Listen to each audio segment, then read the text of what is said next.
مجھے لگتا ہے کہ امام علی کا ذکر جو ہے نا، آپ کا ذکر وہ کلچر ہے جو رسول پاک صلی اللہ علیہ وسلم نے دین کے داعی کے طور پہ پیدا کیا اور اس کو سامنے واضح رکھا. فرمائیے گا. بلا شبہ بسم اللہ الرحمن الرحیم. یقیناً آج جس پاک باز ہستی کی میں سمجھتا ہوں ولادت با سعادت کے حوالے سے آپ نے اتنی روح پرور گفتگو فرمائی ہے، یقیناً نبی کریم علیہ الصلوۃ والسلام نے ان کے بارے میں یہ ارشاد فرمایا جو بھی آپ ترجمہ سنا رہے تھے. میں الفاظ پڑھ دیتا ہوں برکت اور سعادت کے لیے. ایمان تازہ ہوتا ہے ان کو پڑھ کر اور سن کر. لا یحبہ الا مؤمن ولا یبغض الا منافق. اور ایک روایت میں حضرت سید علی مرزا کرم اللہ جو خود فرماتے ہیں کہ انہو قسم اٹھا کر فرماتے ہیں والذی فلق الحب وبرا النسمہ، میں اس اللہ کی قسم اٹھا کے کہتا ہوں جو خالق کائنات ہے. انہو لعہد الی النبی الامی صلی اللہ علیہ وآلہ وسلم لا یحبنی الا مؤمن ولا یبغضنی الا منافق. مجھے ایگریمنٹ دیا ہے، اللہ کی قسم مجھے نبی پاک علیہ الصلوۃ والسلام نے یہ عہد دیا ہے، ایگریمنٹ دیا ہے، یہ دستاویز مجھے دی ہوئی ہے کیا کہ جو مجھ سے محبت کرے گا وہ ضرور مومن ہوگا اور جو مجھ سے بغض رکھے گا وہ منافق ہوگا. یعنی آپ کی جو محبت، اور یہ اس لیے فرمایا، یہ صحیح بخاری میں حدیث ہے بلال بھائی، صحیح بخاری میں نبی کریم علیہ السلام نے حضرت علی مرزا کو مخاطب کر کے فرمایا انت منی وانا من کا، تیرا میرا رشتہ اتنا مضبوط اور اتنا قریبی ہے کہ گویا تو مجھ سے ہے اور میں تجھ سے ہوں. اللہ اکبر. یہ جو من پہلا ہے نا یہ لتبعید ہے اور دوسرا للبیان ہے. کیا فرمایا نبی کریم علیہ السلام نے کہ میں کل ہوں، میری جز اور میری شاخ اگر کوئی ہے، میرا کوئی ترجمان ہے وہ تو علی المرزا ہے.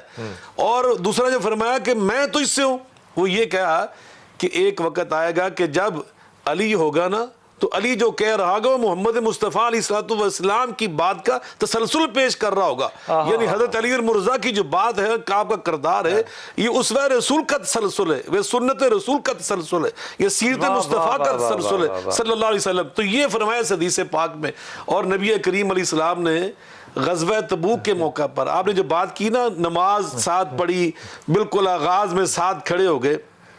اللہ اکبر. میں آج پڑھ رہا تھا، کئی دفعہ پہلے بھی پڑھا، آج اپنا وہ مطالعہ تازہ کر رہا تھا اس حوالے سے کہ کوئی ایسا غزوہ نہیں، کوئی ایسا سفر نہیں ہے کہ جس میں حضرت علی المرزا نبی پاک کے ساتھ نہیں ہے، ہمیشہ ساتھ تھے سوائے غزوہ تبوک کے موقع پر جب رسول اللہ صلی اللہ علیہ وسلم نے ان کو چھوڑا اپنا نائب اور جانشین بنا کر مدینہ میں. اور مثال کیا تھی؟ اور مثال کیا تھی؟ جب آپ نے منافقوں کی باتیں سنی نا تو جا کر کہا کہ مجھے آپ یہاں چھوڑ کے جا رہے بچوں میں عورتوں میں، تو آپ نے فرمایا اما ترضا، اما ترضا، اے علی تو اس اپنی شان پر راضی اور خوش نہیں ہے کہ ان تکون منی بمنزلۃ ہارون من موسیٰ الا انہ لا نبی بعدی.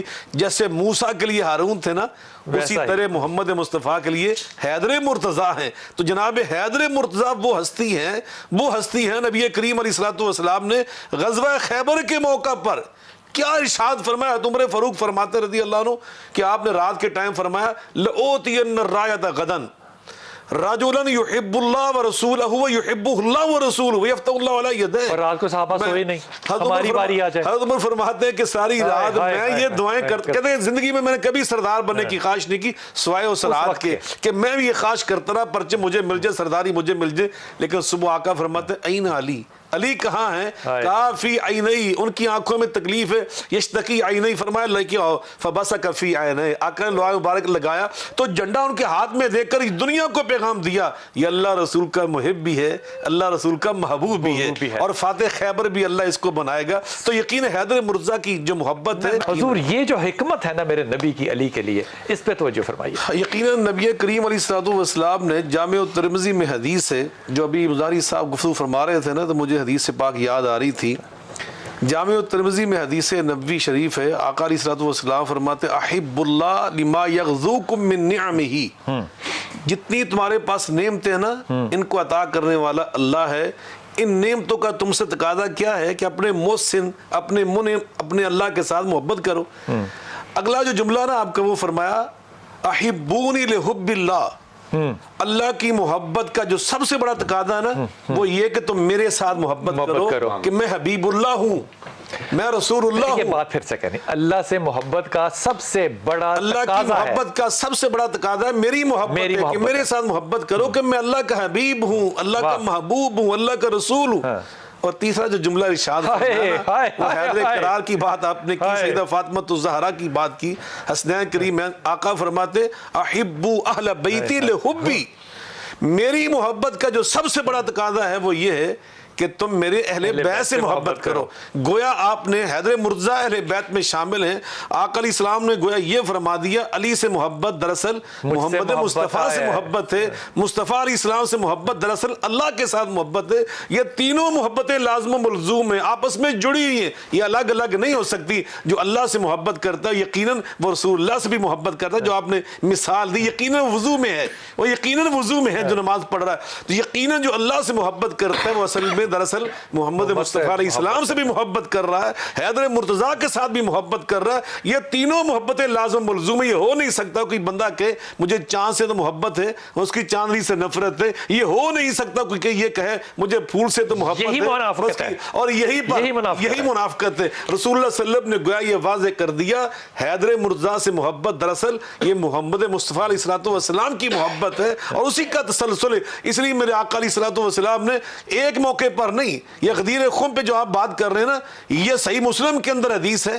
آپ نے موطا امام مالک کے اندر ایک حدیث میں فرمایا تھا میں تمہیں دو چیزیں چھوڑے جا رہا ہوں, ایک اللہ کی کتاب اور اپنی ایک سیرت, اپنی سنت کی بات کی. لیکن جو غدیر خم پہ خطبہ دیا نا یہ صحیح مسلم میں حدیث مروی ہے. آقا فرماتے ہیں میں تم میں دو چیزیں چھوڑے جا رہا ہوں, ایک اللہ کی کتاب, یا اپنی سیرت کا نام نہیں لیا, یہاں فرما میں اطرتی, میں اپنی اطرت دے کے جا رہا ہوں. نواب صدیق الحسن خان رحمۃ اللہ علیہ تشریف البشر کی بڑی مایہ ناز کتاب ہے, اس کے صفحہ 7 میں فرماتے اطرت مصطفیٰ کون ہے؟ حیدر مرتضیٰ. اطرت مصطفیٰ کون ہے؟ فاطمۃ الزہرا. اطرت مصطفیٰ کون ہے؟ حسنین کریمین ان کی اولاد. یہ اطرت مصطفیٰ صلی اللہ علیہ وسلم فرمایا میں تمہیں کتاب اللہ دے کے جا رہا ہوں, اطرت مصطفیٰ دے کے جا رہا ہوں. ان دونوں کے ساتھ آپ نے جو سیرت کی جگہ پر یہ اطرت کو بیان کیا نا, اصل میں وہ یہ بیان کیا ہے کہ قرآن کی تفسیر جس طرح میری سیرت ہے اسی طرح قرآن کی تفسیر میری اطرت کا کردار ہے. علی کا کردار, علی کا اخلاق, علی کے معاملات, علی کی سیاست, یہ سارا جو طرز حیات تھا یہ قرآن پاک کی تعبیر و تشریح تھی اور اس پہ عمل تھا, اور رسول اللہ کی سیرت کا یہ عکس تھا, اور رسول اللہ صلی اللہ علیہ وسلم کے کمالات کا عکس تھا. سبحان اللہ, سبحان. یہ جو آج کے تقاضے ہیں علی سے محبت کے, یہ صرف محبت تک نہیں رہ سکتے, یہ اسلام قائم کرنے کے لیے ضروری ہوں گے. یقیناً میں یہ سمجھتا ہوں جو ابھی مزاری صاحب فرما رہے تھے تقاضا اور شرط, بڑا اچھا جملہ. عربی اور اردو میں جب وہ ترجمہ کیا جاتا ہے نا تو وہ الفاظ یہ بنتے ہیں, ہم تو اس سے آگے بڑھ کے کہتے ہیں نہ یہ شرط ایمان ہے یا تقاضا ایمان ہے, بلکہ حضرت علی کی محبت, اہل بیت کی محبت عین ایمان ہے. ہم تو اس کو ایمان کی شرط میں شامل نہیں کرتے, ہم اس کو خود ایمان سمجھتے ہیں. وہ کہتے ہیں شرط بھی نہیں ہے, یہ عین ایمان ہے. عین ایمان. اور جو ابھی آپ نے ارشاد فرمایا یقیناً سیدنا علی المرتضیٰ کرم اللہ وجہ الکریم کی پھر سیرت مبارکہ ذرا دیکھیے نا, جب ان کا دور خلافت تھا وہ خوارج آئے نا سامنے, تو ان کے بارے میں پھر آپ نے کیا فرمایا جب انہوں نے نعرہ بلند کیا قرآن پاک کی آیت کو لے کر, ان الحکم الا للہ, حکم صرف اللہ کا چلتا ہے, تو آپ نے کیا قیامت تک کے لیے رہنمائی فرمائی. بلال بھائی الہامی جملہ ہے, اللہ کی قسم الہامی جملہ آپ کی زبان سے نکلا. فرمایا کلمۃ حق, کلمۃ حق ارید بها الباطل. کلمہ تو یہ حق ہے, اللہ کا قرآن ہے, اللہ کا کلام ہے کہ حکم اللہ کا چلتا ہے, لیکن اس کے پس پردہ جو مقاصد ہیں وہ باطل کے ہیں. میں انہی کے مطلب کی کہہ رہا ہوں, زبان میری ہے بات ان کی, میں انہی کی محفل سجا رہا ہوں, چراغ میرا ہے رات ان کی. نام دین کا, نام اسلام کا, ٹائٹل اسلام کا, مقاصد کسی اور کے, یہ اس دور میں چلے اور آج تک وہ سلسلے چل رہے ہیں. تو اس لیے حضرت علی المرتضیٰ کی جو سیرت مبارکہ کے بارے میں آپ فرما رہے ہیں, نبی پاک صلی اللہ علیہ وسلم نشاندہی فرمائی وہ یہی تھی. آقا نے گویا یہ فرمائی اتقوا من فراست المومن فإنہ ینظر بنور اللہ. مومن کے اندر اللہ وہ ایمانی فراست اور بصیرت پیدا کر دیتا ہے، وہ جس کو دیکھتا ہے اللہ کے نور کے ساتھ، ایمانی فراست کے ساتھ. تو وہ ایسے مومن تھے کہ جن کی محبت ایمان کی دلیل ہے، ان سے محبت کرنے والا مومن بن جاتا ہے. تو ان کے اندر ایمانی فراست کا حال ذرا دیکھیے. آپ نے ہمیں، اور پھر ایک اور بات کہوں، موجودہ حالات میں اس کی ہمیں بڑی ضرورت ہے. آپ سے پوچھا گیا یہ جو آپ کے مخالف ہیں ان کے بارے میں آپ کی رائے کیا ہے؟ ذرا دیکھیے انہوں نے کیا جواب دیا. جو بغاوت کر رہے تھے فرمایا ہم اخواننا قد بغوا علینا، ہیں تو یہ کلمے میں ہمارے بھائی، لیکن انہوں نے بغاوت کا راستہ اختیار کیا ہوا. کیا احتیاط، کیا احتیاطی ہے، کیا آج جو تکفیر کے فتوے ہوتے ہیں نا، کفر کے فتوے، ذرا وہ سوچیں یہ کیا علی مرزا کے ہمیں کیا پیغام دیا. فرمایا کہ ہم اخواننا قد بغوا علینا، ہیں تو ہمارے کلمہ گو بھائی، لیکن انہوں نے ہمارے خلاف بغاوت کا علم بلند کیا ہوا. تو یہ احتیاط ہمیں سکھائی کہ کسی کے بارے میں بات کرتے ہوئے جملہ کو بڑھا رہا ہوں.